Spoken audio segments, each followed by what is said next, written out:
Hello students, कैसे हो आप सभी। आज हम करेंगे 2.4 से रिलेटेड जितने भी एग्जाम्पल है वो सभी करेंगे। ठीक है, हमने लास्ट वीडियो में इसका बेसिक किया था, आज हम इसके एग्जाम्पल करेंगे। तो देखिए, एग्जाम्पल में आपको क्या निकालना है, लीनियरली डिपेंडेंट और इंडिपेंडेंट। पहले मैं आपको एक बार बता देती हूँ कि लीनियरली डिपेंडेंट और लीनियरली इंडिपेंडेंट का क्या मतलब होता है। ठीक है, लीनियरली डिपेंडेंट में क्या होता है, ये डिपेंड होता है। ये क्या होता है, डिपेंड होता है। जिसके अंदर लीनियरली डिपेंडेंट में क्या होता है कि जिसके अंदर नॉट ऑल जीरो, ठीक है, C1 C2 C3, ठीक है, और ये Cn जो होता है ना वो नॉट ऑल जीरो होते हैं। नॉट ऑल जीरो कि कुछ एक जीरो तो हो सकती है बट सभी जीरो नहीं होते हैं। तो लीनियरली ये डिपेंड होता है इसके ऊपर कि भाई ये जीरो नहीं होगा। ठीक है, लेकिन लीनियरली इंडिपेंडेंट में क्या होता है कि C1 C2 C3 ये सभी क्या होते हैं, इक्वल टू जीरो होते हैं। ये सारे क्या होते हैं, इक्वल टू जीरो होते हैं। ठीक है, एक बताया था मैंने, इसमें आपका आया था ट्रिवियल सॉल्यूशन क्या होता है। ठीक है, जब आपका AX इज इक्वल टू में जीरो की फॉर्म बनती है, AX इज इक्वल टू में जीरो की फॉर्म बनती है। दूसरा, जिसके अंदर AX is equal to zero की फॉर्म बनती है, जिसके अंदर सारे जो होते हैं ना, या फिर आप कह दो AX is equal to zero की फॉर्म बनती है। दूसरा आप कह दो and which are linearly dependent, which are linearly dependent होता है, लीनियरली डिपेंडेंट होता है। ठीक है, तो उसे हम क्या कहते हैं, हम कहते हैं ट्रिवियल सॉल्यूशन। उसे हम क्या कहते हैं, ट्रिवियल सॉल्यूशन कहते हैं। देखिए, वो नॉन ट्रिवियल सॉल्यूशन होता है। वो कौन सा सॉल्यूशन होता है, नॉन ट्रिवियल। मैंने ट्रिवियल बोला था, वो नॉन होता है, उसे हम क्या कहते हैं, नॉन ट्रिवियल सॉल्यूशन होता है। ठीक है, तो हमेशा याद रखना कि नॉन ट्रिवियल सॉल्यूशन क्या होता है, AX is equal to zero की मैट्रिक्स बने और जिसमें C1 C2 Cn तक जो लीनियरली डिपेंडेंट को जो प्रॉपर्टी को शो करता है, मतलब जिसमें नॉट ऑल टू जीरो आए C1 C2 Cn, उसे हम क्या कहते हैं, नॉन ट्रिवियल सॉल्यूशन कहते हैं। ये तो सिर्फ आपको वैसे रिमाइंड करवाया है, लेकिन अब जो एग्जाम्पल है वो देखिए। फर्स्ट जो एग्जाम्पल है वो आपका क्या कहता है, फर्स्ट एग्जाम्पल में बोला कि शो दैट द वेक्टर आपको दे रखे हैं 1 2 3, ठीक है, और 2 2 0 form linearly independent set. Form linearly आपको बताना है इंडिपेंडेंट सेट है। ठीक है, मैंने बताया था जब आपको इस तरह के आपको जो इक्वेशन है वो एक याद रखनी थी, C1 X1 plus C2 X2, ये लीनियरली इक्वेशन होती है C3 X3 और ये होती है आपकी CN XN तक। ठीक है, यहाँ पर C जो होता है ना वो तो आपका क्या होता है, स्केलर होता है। वो क्या होता है, स्केलर। और ये वाले जो होते हैं ना वो आपके होते हैं वेक्टर। ठीक है, तो ये क्या है, ये मल्टीपल है, किसका मल्टीपल है, सम ऑफ मल्टीपल ऑफ किसका, स्केलर एंड वेक्टर का। किसका, स्केलर एंड वेक्टर का। ठीक है, अब देखो आपको क्या दिया हुआ है, उसने बोला कि ये वेक्टर गिवन है, आपको स्केलर इसका मतलब गिवन नहीं है। अब देखो यहाँ पर x1 x2 x1 x2 सिर्फ दो ही वाली टर्म्स है, तो आपको C1 और C2 ही लेना है, उसके अलावा कुछ नहीं लेना। तो हम क्या करते हैं, C1 जो है ना वो इस पहले वाले वेक्टर का मल्टीपल होगा, प्लस में फिर C2 होगा वो दूसरे वाले वेक्टर का मल्टीपल होगा, इज इक्वल टू में ये जीरो के इक्वल होता है। ठीक है, चाहे वो डिपेंडेंट हो चाहे वो इंडिपेंडेंट हो।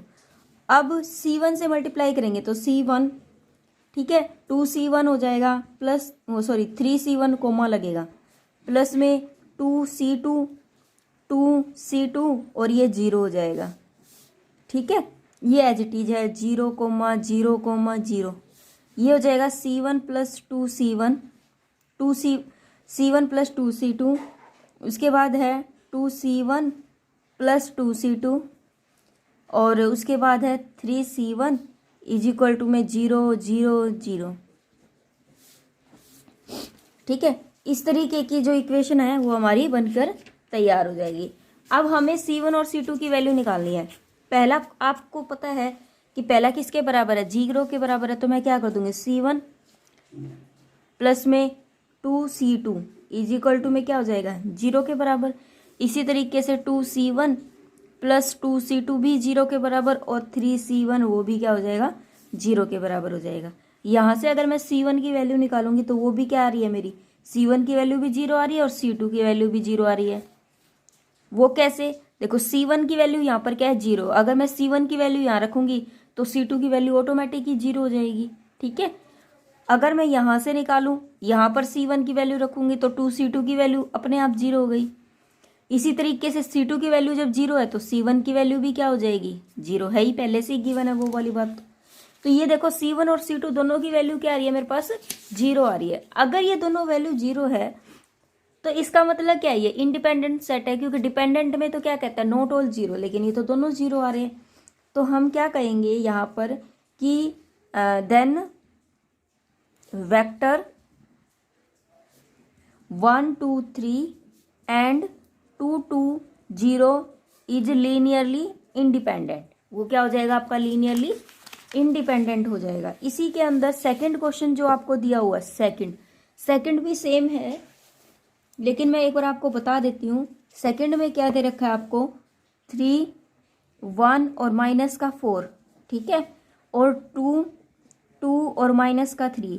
इसने बोला कि ये फॉर्म लीनियरली इंडिपेंडेंट की फॉर्म बताते हैं, तो आपको बताना है कि कैसे प्रूफ करना है। ये आपको वेक्टर गिवन है तो सेम वही C1 x1 करेंगे, C2 x2 करेंगे, क्लियर है, इज इक्वल टू में 0 हो जाएगा। C1 की जगह पर तो C1 आएगा, x1 वाली टर्म ये 3 1 माइनस का 4 प्लस में C2, यहाँ पर क्या है 2 2 और माइनस का 3 इज इक्वल टू में 0।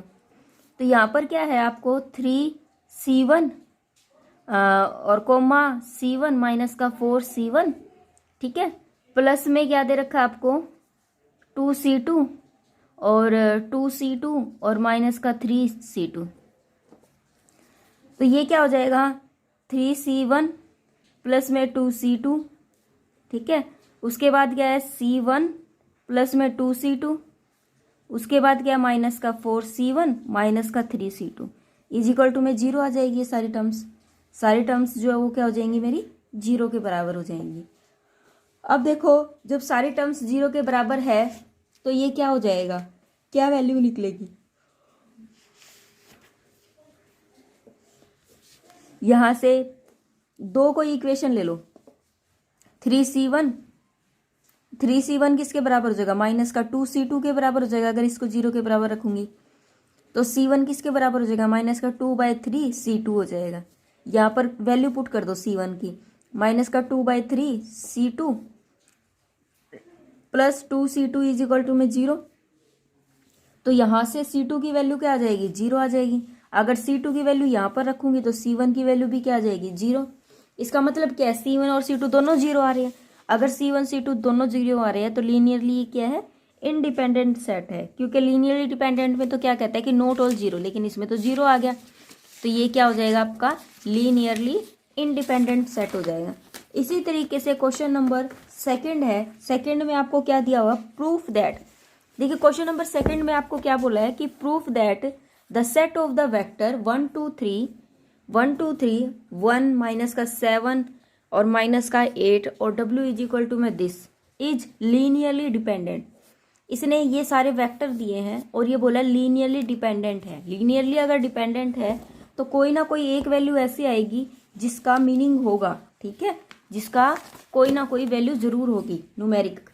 तो देखिए कैसे निकालेंगे, आपको पता है आपको पहले इक्वेशन लेट करनी है। तो आप क्या करोगे सेकंड एग्जांपल में, कंसीडर एक रिलेशन है, कंसीडर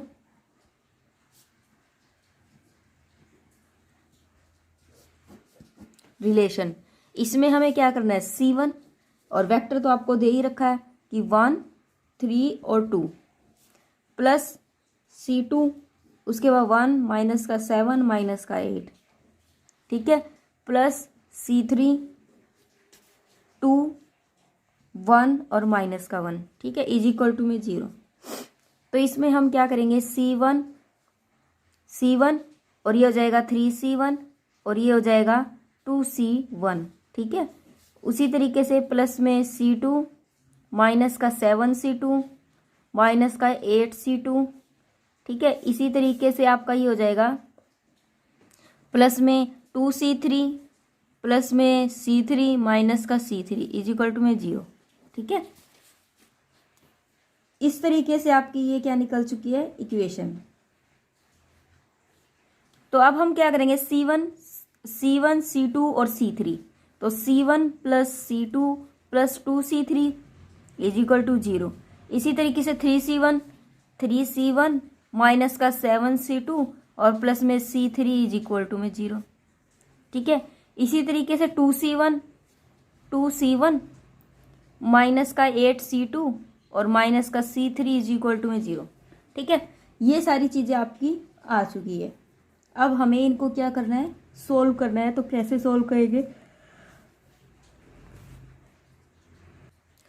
तो देखिए ये तो फर्स्ट आई इक्वेशन, ये सेकंड है इक्वेशन और ये थर्ड है। अगर मैं फर्स्ट सेकंड और थर्ड को ऐड कर देती हूँ तो देखो ये C3 कैंसिल हो जाएगा, तो ही टर्म बच जाएगी। तो मैं क्या करूँगी, आपको लिखना है from second and third equation by adding. Add कर दिया इनको, तो देखो क्या है ये 3C1 माइनस का 7C2 प्लस का C3, ये आ जाएगा 2C1 माइनस का 8C2 माइनस का C3 इज इक्वल टू में 0। ठीक है, इसको सोल्व किया, ये कैंसिल हो गया, ये कितना हो गया 5C1 माइनस का 15C2 इज इक्वल टू में 0 हो गया। ठीक है, अब अगर मैं इसको सोल्व करूं तो 5C1 इज इक्वल टू में 15C2, तो C1 की वैल्यू क्या हो जाएगी 3C2 हो जाएगी। ठीक है, 3 क्या हो जाएगी C2 हो गई। अब ये 3C2 इसकी तो आ चुकी है। अब आगे अगर मैं C1 की वैल्यू अगर मैं किसी में पुट कर दूं, C1 की वैल्यू मान लीजिए किसी में पुट कर दूं, थर्ड में पुट कर दूं, put C1 is equal to में माइनस का 3C2 इन इक्वेशन थर्ड, तो मुझे यहाँ से क्या मिल जाएगा, मुझे यहाँ से क्या मिलेगा, C1 की वैल्यू मैंने अगर पुट कर देनी है, इसमें क्यों पुट करूँ फिर मैं, इसकी बजाय मैं दो टर्म्स वाला मैं पुट करती हूँ ना, नहीं इसमें तो चलो देखते हैं, इसमें करते हैं।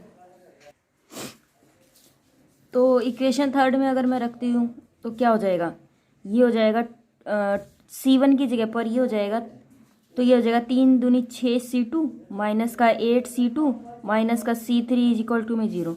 ये हो जाएगा माइनस का 2C2 और माइनस का C3 इज इक्वल टू में 0।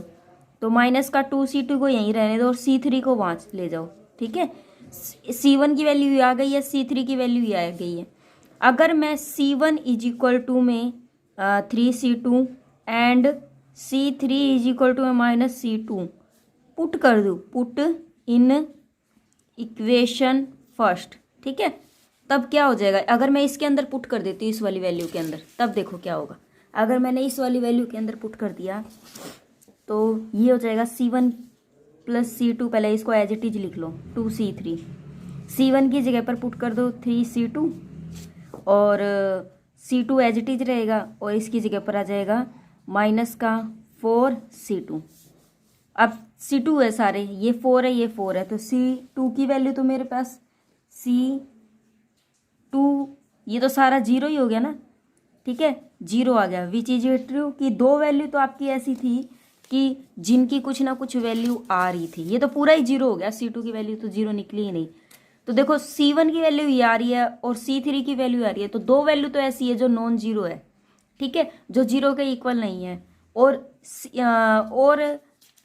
जो है यहाँ पर 0 आ गया, तो हम क्या कह सकते हैं कि यहाँ पर C1 and C2 and C3 all are not equal to 0, all are not equal to 0।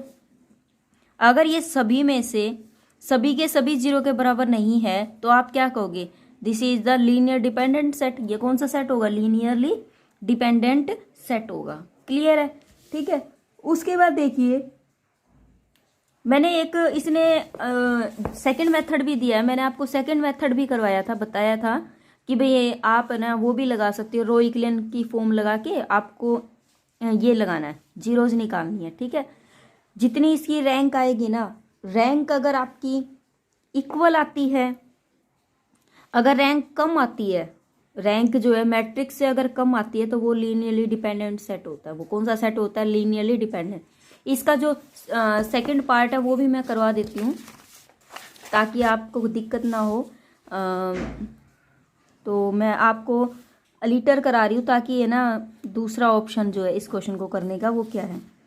आपके पास है मैट्रिक्स गिवन है, जैसे कि वेक्टर गिवन है, तो आप उसमें वेक्टर आपको गिवन है, एक बार u इज इक्वल टू में 1 2 3 1 3 2, और v इज इक्वल टू में आपको गिवन है 1 माइनस का 7 माइनस का 8, और w इज इक्वल टू में गिवन है 2 1 माइनस का 1, ठीक है। अब आपको इसको मैट्रिक्स की फॉर्म में लिखना है, तो 1 3 2 1 माइनस का 7 माइनस का 8 2 1 माइनस का 1, ठीक है। ये है मैट्रिक्स आपकी। अगर आपको ये मैट्रिक्स गिवन है ना, तो आपको रो इक्विवेलेंट मेथड की भी जरूरत नहीं है, आप सीधा ही डिटर्मिनेंट निकालो। आप डिटर्मिनेंट निकालो ए का, ठीक है।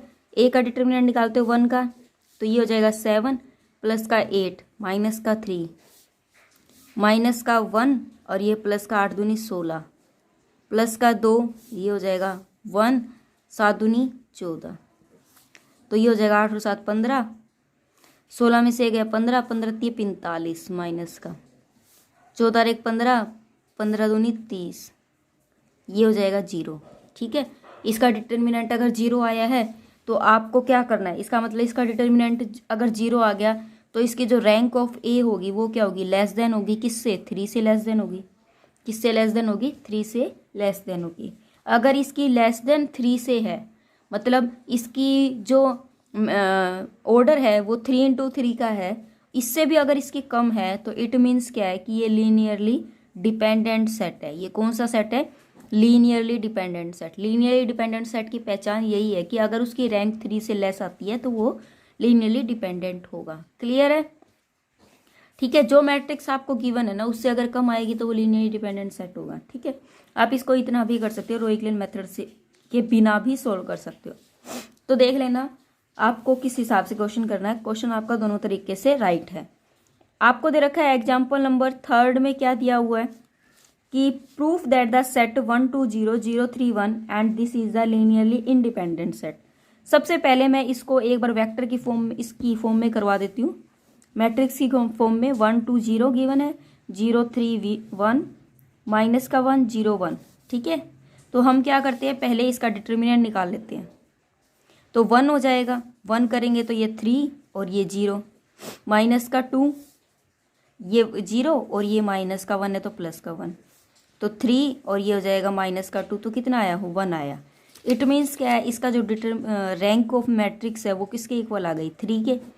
क्योंकि हम यही तो कहते हैं कि नॉन सिंगुलर आना चाहिए। जहाँ पर भी ये नॉन सिंगुलर आ जाता है ना, वही उसका रैंक होता है। तो रैंक नॉन सिंगुलर होना चाहिए तब रैंक आता है। तो यहाँ पर 3 के इक्वल आ गया। अगर ये 3 के इक्वल आ गया, मैंने क्या बताया था, अगर 3 से लेस आता ना तब तो ये लीनियरली डिपेंडेंट सेट होता, और अगर ये इसके इक्वल आया ना तो ये किसी पर डिपेंड नहीं है, तो लीनियरली इंडिपेंडेंट सेट होगा, ठीक है। जब इस मतलब जितनी इसकी मैट्रिक्स है उतने के बराबर है, जितना इसका पैसा उतने के बराबर अगर रैंक आ रही है तो लीनियरली वो क्या है? इंडिपेंडेंट सेट है। तो इसको इतना भी कर सकते हो। दूसरा जो कि आपका मेथड है, सेकंड मेथड, वो और देख लीजिए आप एक बार। सेकंड मेथड में क्या दे रखा है, जैसे कि मान लीजिए आपको क्या करना होता है, C1 की जगह पर मैंने A मान लिया तो 1 2 0 हो गया, ठीक है, प्लस B।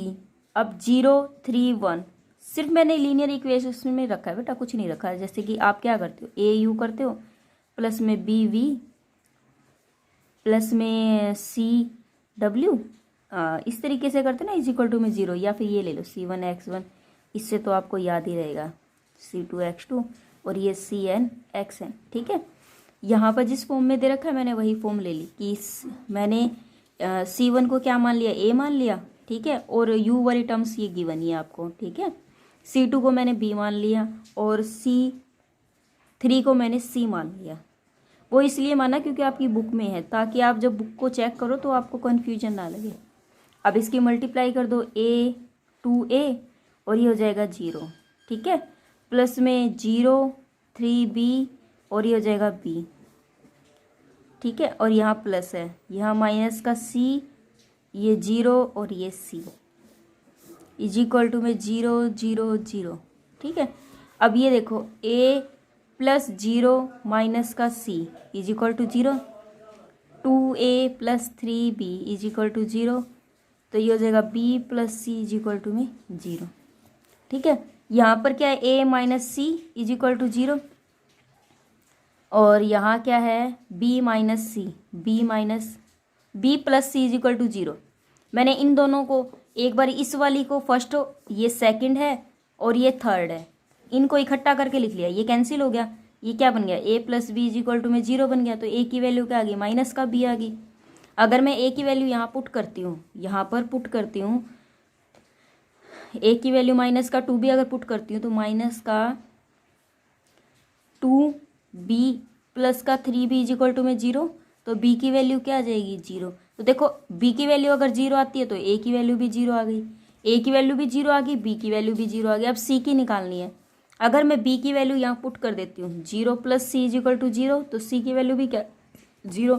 अगर तीनों वैल्यू 0 आती है, अगर तीनों ही वैल्यू 0 आती है, इट मीन्स क्या है, it means this set is linearly independent, this set is linearly independent set. ठीक है, ये वाली एक्सरसाइज वैसे आपकी बिल्कुल भी मुश्किल नहीं है, आसानी से निकल रही है, और एक क्वेश्चन इसमें से जरूर आता है, तो अच्छे से कीजिए।